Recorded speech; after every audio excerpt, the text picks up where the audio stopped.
We always say that ISSF is a science-based organization, and our partnerships and our work with scientists and scientific institutions really are the backbone of everything that we do. We just this past year reached the success point of some work that's been underway for a very long time. Vessels have on board something called an eco-sounder buoy, and it uses sound waves to determine the mass of fish that is underneath. And tunas, the different species, have a unique sound footprint, if you will. For a long time, everybody knew what the eco-sounder frequency was for skipjack. 4 or 5 years ago, after a lot of work, we were able to determine that eco-sounder signal for big eye. But yellowfin proved to be elusive for a number of reasons. And then there was COVID. But last fall, the scientists finally cracked that case, and we now have the eco-sounder signal strength for yellowfin as well. This is really important. It's something we've been working on for a long time, and now that scientific information is available to the buoy manufacturers so that their eco-sounders can be further improved. So now instead of telling a boat there are fish there, to then there are tuna there, to now which particular type of tuna there are. And that's going to be really important for parts of the world where, say, big eye or yellowfin have stricter management measures than skipjack, and it'll help the vessels make better decisions when they're out fishing.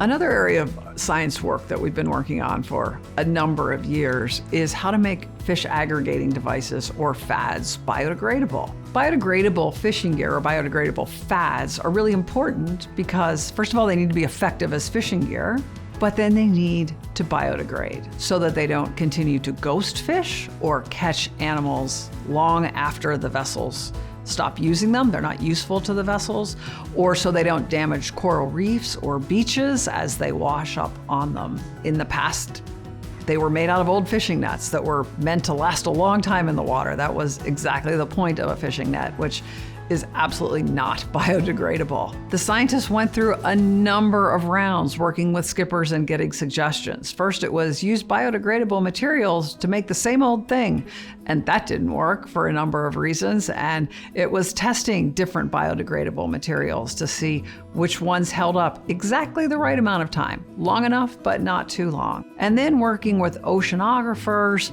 to reimagine what maybe a FAD could look like so that it could last long enough and be smaller, but still aggregating tuna.